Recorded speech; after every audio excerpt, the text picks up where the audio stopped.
Be a Mentor Charleston enables the youth in the Low Country to develop positive relationships with caring adults who help them to reach their full potential through mentorship.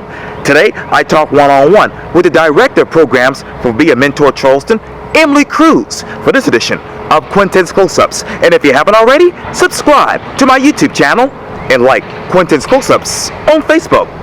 Emily Cruse, welcome to Quintin's Close-Ups. Well, thank you for having me, Quinn. Oh, you're very welcome. You know, you are the Director of Programs for Be a Mentor now, Charleston. And of course, Be a Mentor enables youth to develop positive relationships with caring adults who empower them to reach their full potential through mentorship. What are the current results right now with Be a Mentor? Current results. Sometimes it's really hard to measure the full impact right now, right? Because we're seeing growth and we're seeing a lot of changes since the pandemic. But I would say impacts that we've seen is we've seen over 300, kids matched with a positive adult role model. We've seen literally every day I get emails or texts from whether it be a parent or a mentor, or sometimes even the kids being like, "Where's my mentor at?" Because they want to see them every day. So I'm seeing a lot of happiness. And I'm seeing a lot more parents feel supported. So these are things that aren't always like measured on paper. I did do a parent survey recently, and I think 100% of the parents had placed that they have noticed that their children have been showing more happiness. And I think that says, a lot about the program and how our kids, how we're impacting youth is just seeing that happiness and more confidence built. That was another major one, seeing more confidence in their children. And you talked earlier about the growth. Where exactly are you seeing the growth between the mentor and the mentee? Growth between, I would say there's more trust. And I think that's across the board, not only between the mentor and the mentee, but even between our organization and the community, right? Because we show up. I can't be in all 26 of our sites. That's impossible. I wish I was there all the time with each of them. But we are seeing, especially at our number one spot, which is that community center, we're seeing developed relationships into the community. So I would say trust. We're seeing that between the matches, and we're seeing when I say trust, that allows for the communication to go deeper. We're seeing our kids be able to say sometimes what's really bothering them. We're seeing just deeper levels of communication across the board. Going deeper when it comes to that relationship with the mentor and the mentee. Can you say that one more time? It cut out. Yes, ma'am. Sorry about the delay here, but let me ask you, what else are there deeper levels with when it comes to the mentor and the mentee? So I would say like the other deeper levels that you see is you see adults that, initially we only ask for 1 hour per week during the school year, right? And we're seeing adults that are like, oh my gosh, like I enjoy this time. And not that kids always say, I appreciate you or thank you, but adults are showing up and they're seeing how much like the kids are enjoying it. So adults are showing up more. So that's, also how I'm seeing like a deeper impact is people are donating even more of their time and going out of their way. And honestly, like that's where we make the biggest difference is when we're willing to step out and be like, I could be doing something else, but this kid really means a lot to me. And so they're going even more out of the way. And I'm seeing even some of our families are becoming so involved. They're getting to know each other's families, like the mentor and the mentee's families are connecting. So that's really cool as well. And you talked earlier, Emily, about the deeper communication levels between the mentor and the mentee. So how is that replicating in the classroom with the mentee? I'm not always in the classroom. That's a really good survey that I would like to get. I would like to hear from teachers. But definitely what I'm seeing from my own perspective is, with the kids that I work directly with, so the girls that are in our leadership group, they're going back and they're sharing with their, whether it's their school counselors or the parent advocate, they're sharing what they're doing because they're part of a leadership thing. And I'm seeing these kids, I had one young person that was ready to drop out of school not that long ago.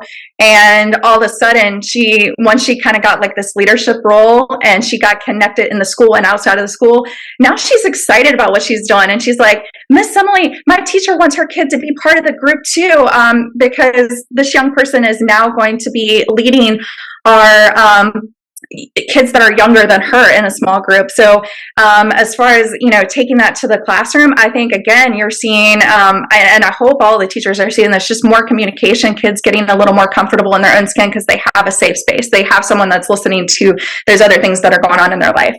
And Miss Emily, you talked earlier, obviously, about the kids connecting in and out of the classroom. So, where else are they connecting with when it comes to that type of mentorship that they're receiving? So as far as like where are they meeting up, is that what you mean? Yes, So it really depends. So we were designed to be school-based mentorship. And especially during the pandemic, when we weren't allowed in schools, we had to look at other avenues for being in connection with our kids, because we had a lot of kids that were lonely. We had a lot of parents that were trying really hard, and like their kids just needed additional outlets, right? So I would say, other ways that we've met up has been through our community centers, and then we offered a community-based mentorship. So now, after our mentors have been together for 3 months, and it's not a requirement, but some of these mentors want to take it deeper, right?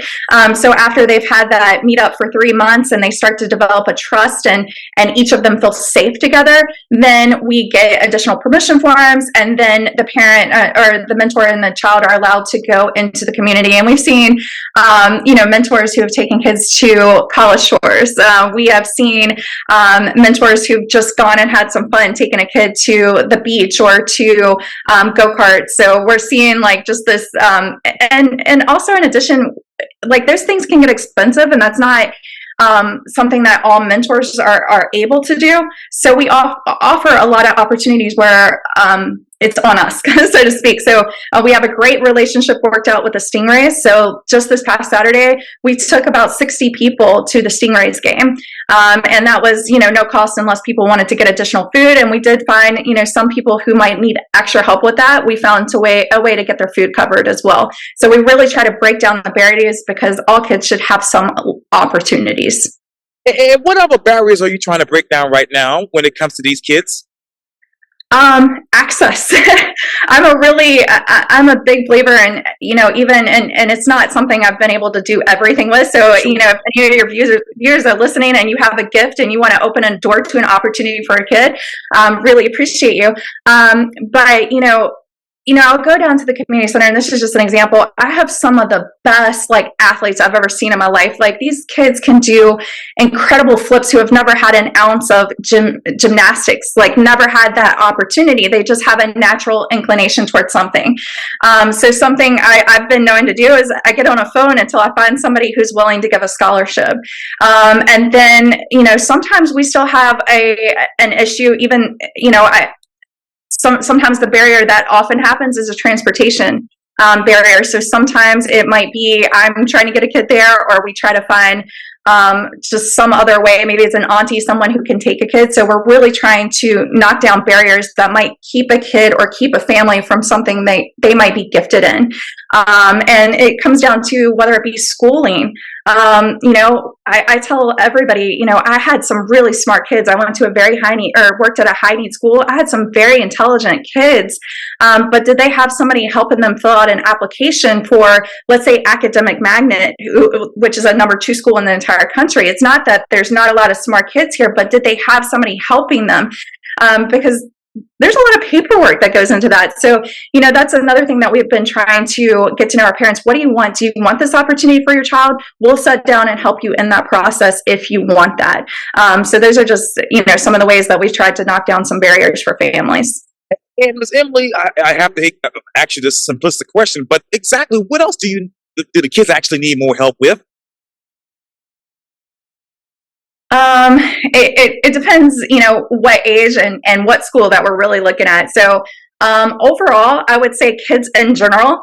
I always say there's 3 things that I really think that people need in order to be successful, and success is determined by your access and your intelligence, of course.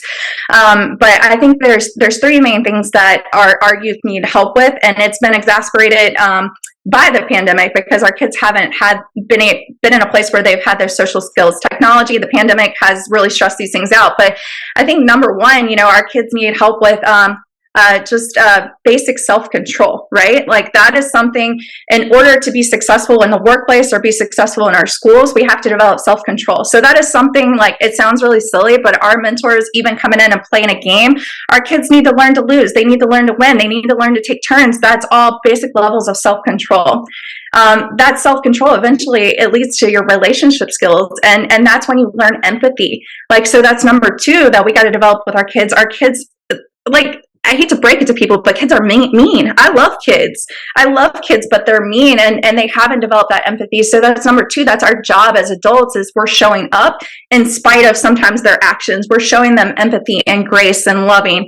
And then, I always say number three, that our kids have to have, especially if they're dealing in really tough circumstances with which is a lot of our youth, they have to have a growth mindset.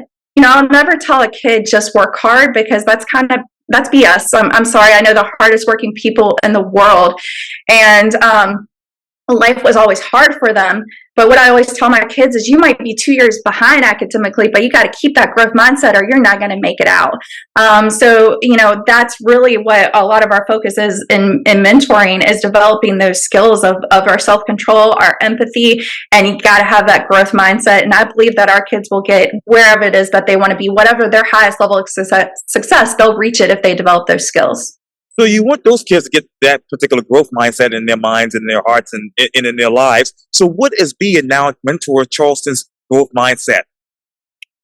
As a nation, as an organization. We always say, leave it into being, right? As frustrating as, even sometimes when we're trying to do good things and we get a lot of red tape and you're fighting through those things, it is always, we go at it at the mindset of, we're not there yet.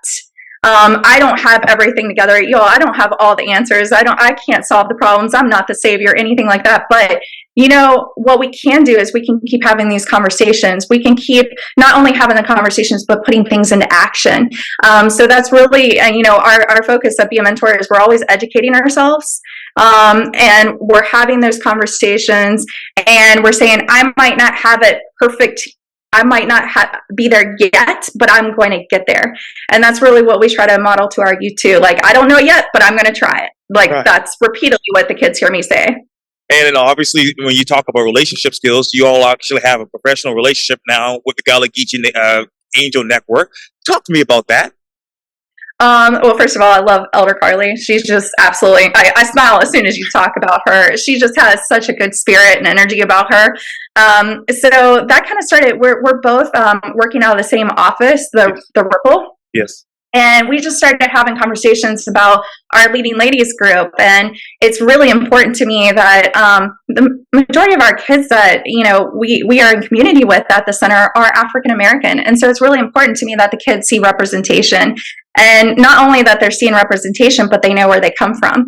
And not only is it important for them to know that, but it's also important to me as a Caucasian woman to show, like, I appreciate you. I love your culture. I love where you come from. So that's really where that relationship developed, is we just had some great conversations, and I think we enjoyed each other.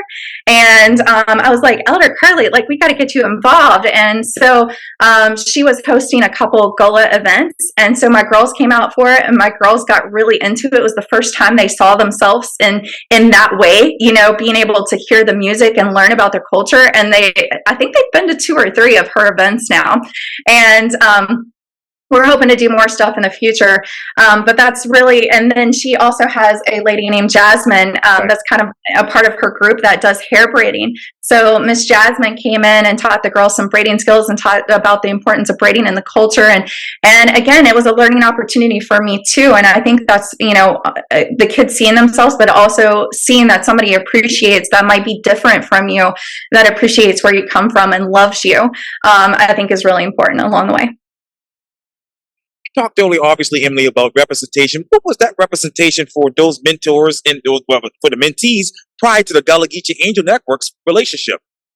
So as far as, it's always been very, very important to me that we have that representation. So even before we started the group, we have also 2 other African American women that are leaders in the group, and not just because they're African American women. They are amazing very strong women. One is a real estate agent. The other one at the time, she is no longer with us. She still checks in, Yes. but she has her own nonprofit, and we have another lady who started named Kim, who does grief groups with young people, and so like that's again, that was something that we noticed even before getting this started, that was something that was going to be really important. I wouldn't have done the group without having some person that was beside of me, because I want to make sure I'm doing right by our youth.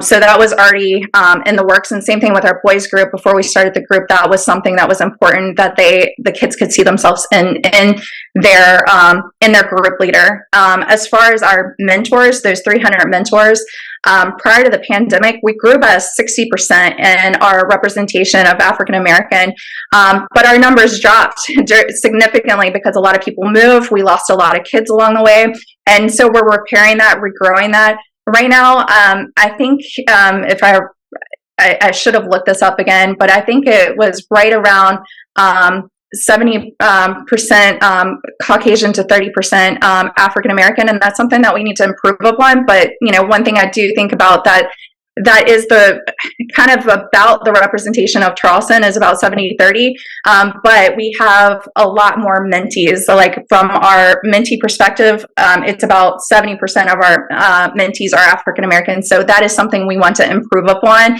and we've done that we've developed a relationship with the Black Student Union at MUSC. They have been amazing. They've already sent us a few mentors. One of the young people that's on our community board, she's part of that, and she's just absolutely amazing. And she's brought a lot of things to our attention, and like we've really grown together. So we're being really intentional. We're not where we want to be, but we are taking the steps and making sure that we're not just saying the words. We're doing the steps to get where it is that we want to go. And you talk about the 70-30. So when you look at the demographics in the city right now, how many kids, unfortunately, are classified as children at risk? Across the city, I need to look that up because I don't remember what the number is.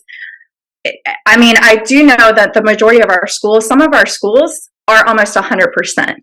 That we're working with. So the school that we work, the main school that we're working with downtown, it is like 99%. Living below the federal poverty level.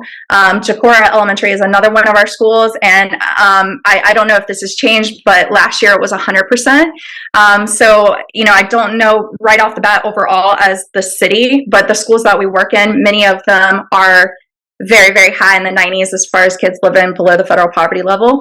And, sorry, go ahead. You might not notice either. This might be a school district question, Emily, but how many of those students are actually eligible for reduced or free lunch? So at like Sanders Clyde, Jacora Elementary, that's the entire school. The school is a Title I school, so all of the children receive free lunch. And how many of your mentees are actually, become, that is, first generation college goers? Oh, I believe, I could be lying to you. I need to double check this, but I think it's a very, very high number.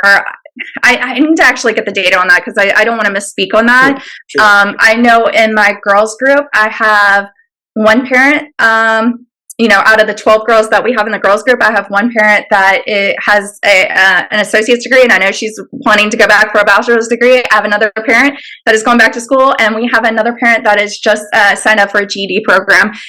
So we're just, I don't want to misspeak and give you false information. No worries at all. Now, going to the mentors, how many of your mentors are actually, mentors that actually have a master's degree or an advanced degree? So, that you and I talked about that, and I need to figure that out. I can go through our data. We definitely have that in our software. It's just not something for some reason I've actually pulled up.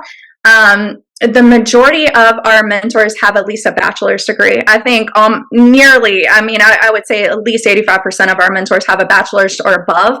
And we have, right off the bat, we have, I think, like 20 MUSC students. So like that's a huge, it's really cool to see the exposure that these youth are getting. So Mhm. Now, how many of your mentors actually live within the range of these schools that they mentor to? All of them. So, we always say that we have a school close to you, most likely, right? We really try to place a lot of intention, because some people will be like, just send me wherever the biggest need is. But that's not the case, because what happens when you get a new job? Like, are you going to quit on this child? It's going to get harder. It's going to get more difficult for you to travel. So we really try to place people within like less than 20 minutes from their home or from their office, whatever works best for them. So all of the mentors are in the community with the school that they work with for the most part. I do have a couple that are retirees, and they're like, Emily, I want to go to this school. So they travel a little bit extra longer. Wow. And you talked early, Emily, about the 26 sites. So with Charleston's growth, how many more sites do you want to add in the next 5 years? That's a really good question. I would love to never turn a school away. And that's the other thing. Like, we don't go to schools and say, you need us. They come to us. That's the biggest thing. I think a lot of people try to force things down the throat of schools, and they're already maxed out, right? And they're like, what are you making me do now? So we try to just do a good job in a school and make sure that, it's the schools that are seeking us out. And we try not to be another thing. Now, in the beginning, there's a little work for the schools because they're helping us make those initial matches. But we really try to take things off of the school. So my intention when I go in is not to just dump these mentors and leave you. I try to go back to schools and say, what are some needs? So we've done a couple closet drives with several schools where we filled the closet. One school had a situation where they needed a Santa Claus.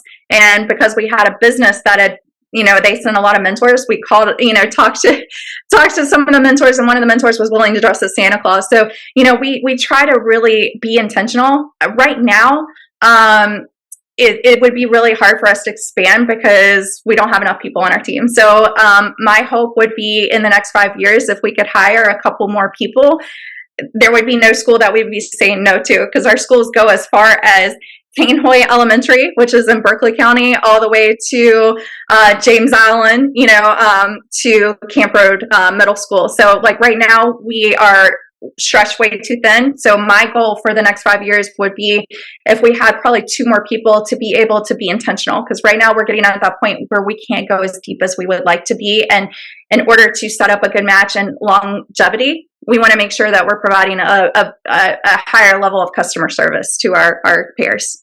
And I know you can't grow too much right now because you don't have the staff, but you have 300 mentors. So how many more mentors do you need? So there's always a need for mentors. And right now, we're not taking mentors until the fall. Because we want to, again, matching them early in the year allows for the relationship to develop and then lead to community-based. A dream would be having, over 500 mentors. But, again, being able to keep up with that, we need to get more hires we can do the recruiting, but we've got to make sure that we're able to provide that level of customer service. So we are definitely looking for supporters to be able to grow and get more staff to support. And how many more staff members would you like to have in the next 5 years? I would love to have at least 2. That is, again, I think something that people don't think about when you have, 300 mentors, that's 300 parents or guardians, right?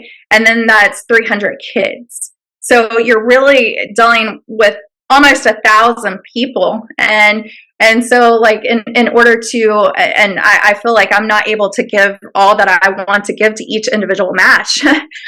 So we really, I think an ideal number is more having a person per 100 pairs that we have. But if I could have at least 2 more people, I think that would be great. And that would allow us to continue the growth. Yes, ma'am. And one last question for you, Emily. How many matches were you able to actually pair with for this particular season?